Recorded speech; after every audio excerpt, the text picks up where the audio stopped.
A question I am asked constantly is, what is the difference between being a highly sensitive person, or HSP, and being an introvert? While there are many similarities, there are also some key differences which I will point out. One source points out that the differences between high sensitivity and introversion are large enough that the two traits can be considered distinct. This is borne out by the fact that not everyone who is highly sensitive is introverted as well. In fact, according to Elaine, Aron, Ph.D., 70% of HSPs are also introverts, whereas 30% of HSPs are extroverts. An introvert is someone who recharges when he or she is alone. An introvert likes to be with other people, but prefers smaller groups when doing so. He or she needs more time to recharge, think, and analyze things than an extrovert does. High sensitivity is mainly a neurological phenomenon.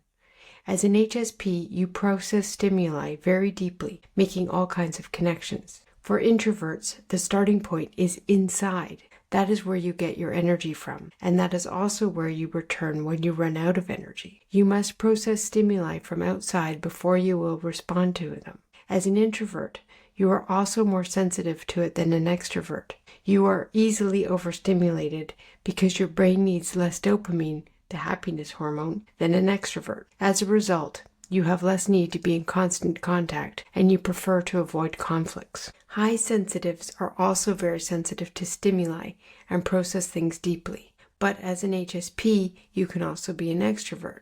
In that case, you have a great need for constant contact with others, but you also want to protect yourself against overstimulation.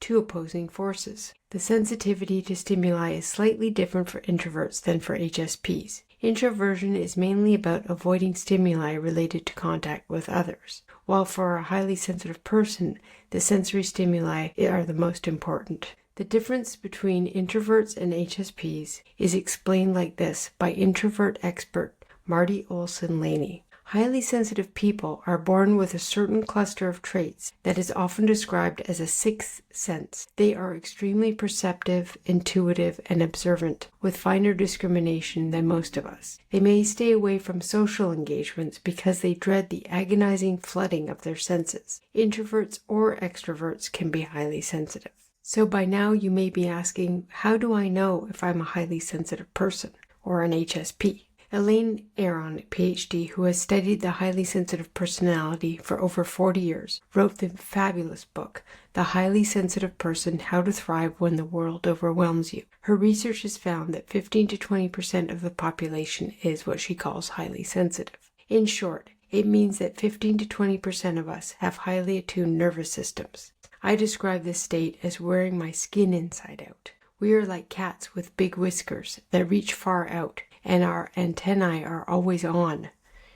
Aron calls this a difference in arousability, in that HSPs notice levels of stimulation that go unobserved by others. This can be a plus, as HSPs tend to be visionaries, highly intuitive artists, or inventors, as well as more conscientious, cautious, and wise people. On the downside, being highly sensitive means being stimulated more intensely by everything around one, which can often feel overwhelming. Ms. Aron puts it this way: what is moderately arousing for most people is highly arousing for HSPs. What is highly arousing for most people causes an HSP to become frazzled indeed until they reach a shutdown point. I highly recommend that you read her book to learn how to thrive in the world being an HSP.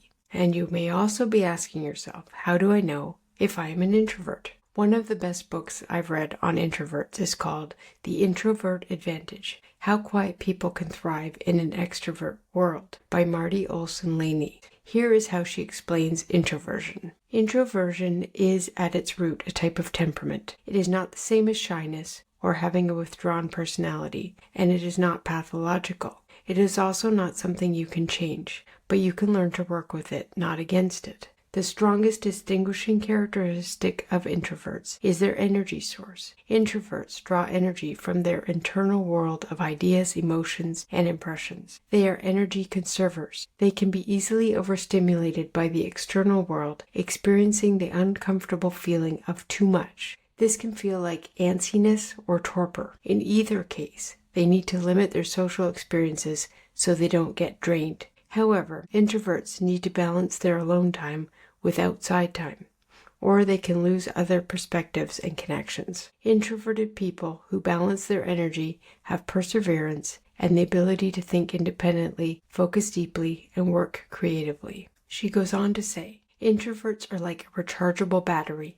They need to stop expending energy and rest in order to recharge. This is what a less stimulating environment provides for introverts. It restores energy. It is their natural niche. Introverts are energized by the internal world, by ideas, impressions, and emotions. They need a quiet, perfect place where they can think things through and recharge themselves. According to introvertdear.com, about 30 to 50% of the population are thought to be introverts. Not such a minority after all. In other words, if you feel weird or different from others, just take a look around. You are in good company. So here's the bottom line. When we look at high sensitivity versus introversion, the main difference that I can see between introverts and HSPs is this. Not all introverts are highly sensitive. Some highly sensitive people are extroverts. Therefore, we cannot lump introversion and the highly sensitive personality together in all cases.